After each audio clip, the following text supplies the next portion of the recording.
Yeah, I always felt like Olivia chose Moriah over me. But Moriah was a sister that I never had.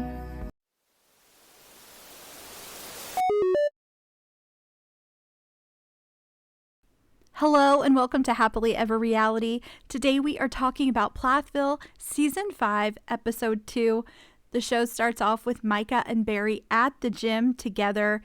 You know, things are really looking up when it comes to the relationship between the two of them. Micah says he is closer to his dad than ever, and his dad is doing better than ever.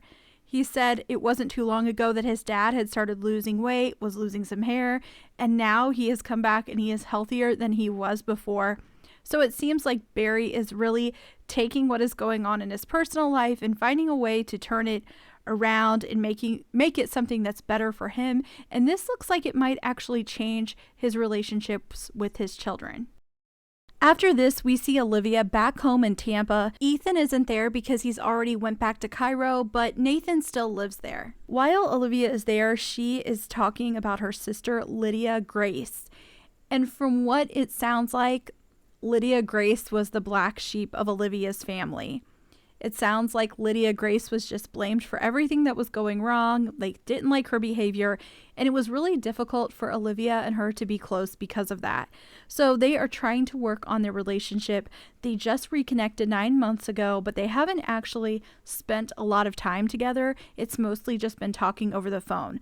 So Lydia Grace is going to come there as well as Nathan, and they're going to spend time with Olivia and just try to reconnect and get to know each other all again.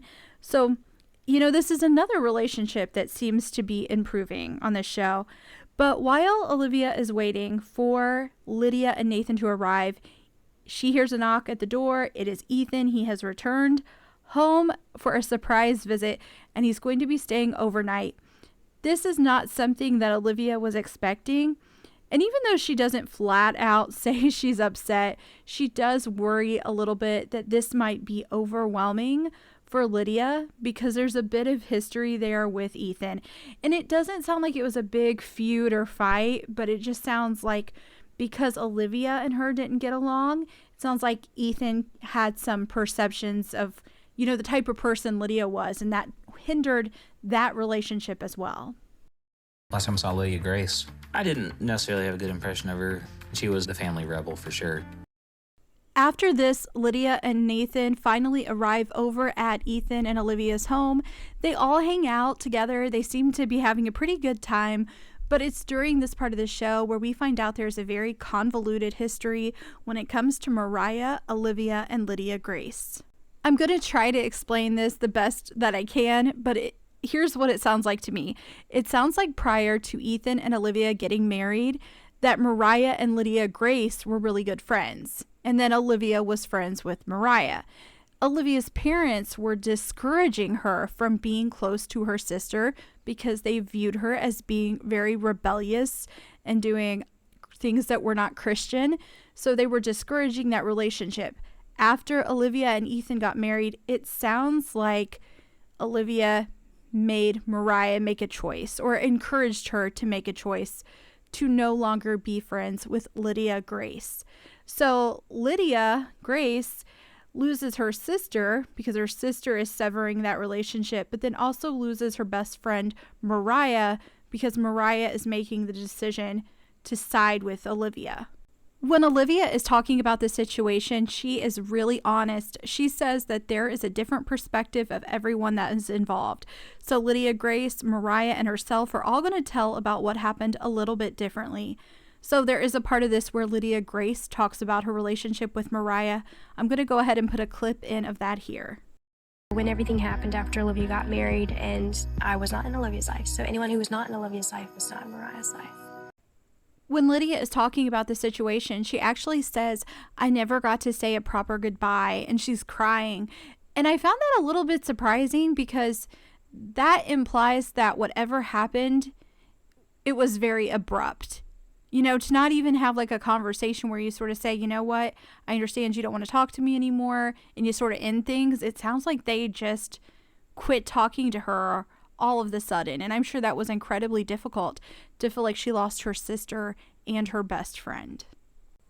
After this, we see Kim and her friend that she calls Mama Sue get together. I wouldn't say they were having lunch, but they did a little shopping and then sat down at a picnic table. And they're just talking about Kim and where she's at with her divorce. And I have to tell you guys something. Kim is just done. She's really done, and she doesn't seem angry about it. She doesn't seem like she's at a point where she's super emotional anymore. I think this was a situation where they were married for 25 years. She says while she's talking to Mama Sue that there was a point she realized there wasn't that much of a connection. They were running parallel to each other, just living their lives.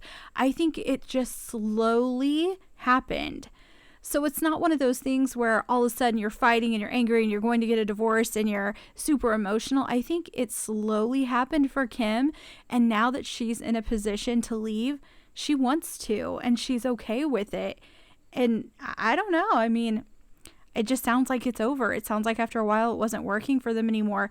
I've read comments online where people are quite a bit judgmental when it comes to this divorce and Kim. But to me, it sounds like their relationship as a husband and wife was over, and it was more like they were just existing together. And now Kim is ready to move on from that. I've just come to a point where I know that it's absolutely over with Barry, and there's, no going back. I don't want that life anymore. Kim and Mama Sue continue to talk. Kim mentions that she's considering dating. It sounds like she's ready to. She does worry about her kids and that she's going to, she wants to move at the right pace. She realizes that there's going to be this balancing act between being a mother and now being a person who's out there dating and looking for a new relationship. Mama Sue gives her good advice. I really liked having her on the show. I hope she comes back. The next part of the show ended up being one of my favorite parts of this episode. It is where Lydia Grace and Olivia are in the car together. They're driving to the beach. And honestly, it was just nice to see Olivia talking to someone where she seemed happy. She didn't seem, Olivia is very emotional about things. And I don't mean that in a negative way, but I just think she finds herself in positions where she's very emotional on the show a lot. But here she's just sitting and talking to her sister about how they grew up, and she seems very happy. I hope we see more of this on the show, because I do believe that if Olivia is able to work on her relationship with her own family, that's going to help her have better relationships with everyone else. When they're talking, you do get some insight about how they were raised. Both of them agree that it felt like anything that made them happy was viewed as a sin, or would be called a sin. And there's a point where Lydia says anytime her phone rang or anytime she did something where she felt happiness, she felt like Olivia would go and tell their parents. And it felt like Olivia just didn't want her to be happy. Hearing that, it makes it clear why the two of these girls weren't able to be close. Who would want to be close to someone who was always ruining their happiness? And their parents really seemed to set them up for this sort of relationship. The next part of the show takes us to the farm that Moriah grew up on, and she is out there to let her dog run around and get some of its energy out. While she's there, Barry and her have lunch together. And here's the thing, I think Barry is a bit of an odd character, but when it comes to his kids, he is very patient and a good listener. He tells Moriah that he had looked for some of her music online, but couldn't find it anymore, and we end up hearing from Moriah about what happened. I had no access to my music. It was in Olivia's account. For copyright purposes, I can't put the whole scene, but basically, Moriah contacts Olivia to get access to the account. Olivia doesn't reply, so Moriah reaches out again and says, I'm going to take legal action if you don't give me access, and Olivia just deletes everything that's there. But that isn't the end of it, because Olivia does end up communicating with Moriah. And said, if I don't delete all the pictures she took of me, then she will charge me for taking those pictures, so I deleted the pictures. Don't you guys feel like this just adds so much more to the story? Because in the last episode, it felt like Moriah and Micah were just mad because of what Olivia said about Kim. And it felt like that's all there was. And I sort of thought, okay, maybe it was best for Moriah to move out. She needs her own space. She needs her to be independent on her own, away from her siblings. This is good for her. And I still think it's good for her. But now there's just like this additional element that doesn't really have that much to do with Kim. Moriah continues to talk to Barry and says that she got in a really, really dark spot and she felt like it was the lowest point of her life. She now would like to be baptized again. She feels like she needs to lean into her faith to get through some of these dark moments. She also says that she's been baptized before, and I have to tell you, I thought it was a little bit funny. She says her siblings had gotten baptized and she just wanted to get in the pool, so she did it too. And I thought that was kind of cute. It just shows how kids think about things sometimes. But she wants to get baptized again, and Barry is really happy about that. And he also reminds her that she can always come to him and talk to him when she needs to. Next, we move over to an auto body shop where we see Ethan talking to someone he works with. The guy's name is Philip. To be honest with you, I thought this was all sort of just put in there so Ethan had a part in this episode. Not a lot. That isn't anything we haven't heard before. Just kind of talking about how Ethan feels about his family. He does say he doesn't think anything is going to improve with Kim and Barry and their feelings about Olivia, so he's not even trying to work on it. He just wants to start over in Minnesota. But there was one part of this that stood out to me, and that was him talking about everything that happened with Moriah. He says he's not able to talk to her, but one of the last things he said to her was basically him asking for an apology. And I want to put a clip in here so that you can hear what he said. Basically ended up with me telling her, you have to pay your bills, and you owe me a damn apology for saying that my wife stole your music and stole the money that you made from your music. After that conversation, Moriah ends up blocking Ethan.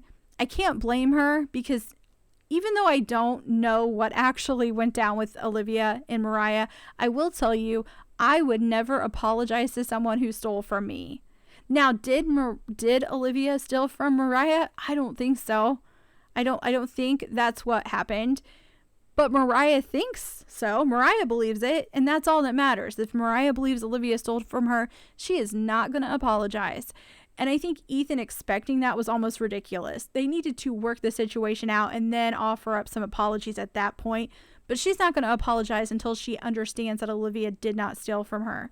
I also think this family needs to stop giving their password and account information to each other. There is way too much conflict.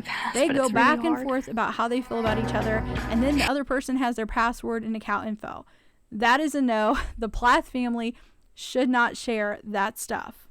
I know that some of you are going to disagree with me about that, but you can go ahead and let me know in the comments. That is just how I feel about the whole thing. After that, we move over to seeing Lydia, Grace, and Olivia at the beach. They are having a really great day with each other, but there was this part where I thought, oh no, it's going to all turn. It's going to go the other way. I'm going to put the clip in here. I do think you and Kim are a lot alike, but you kind of saw the similarity and it scared you. So I cut that a little bit and kind of pieced two parts of it together. Copyright reasons, I can't put in the whole thing. But yeah, I just thought it was going to get really weird. Fortunately, Olivia doesn't let it get to her and she sort of laughs it off. And then before you know it, they're joking again. I just think there's going to have to be that point where they're really careful with what they say to each other until that relationship is much more solid. Because I think something like that could still really bother Olivia. She's, it's just a situation where I think there's going to have to be a lot of sensitivities to what has happened with them in their past. But it ends on a really positive note. I actually really enjoyed this episode. So let me know what you guys thought in the comments. If you haven't already, go ahead and click like and subscribe. And I hope you come back to Happily Ever Reality.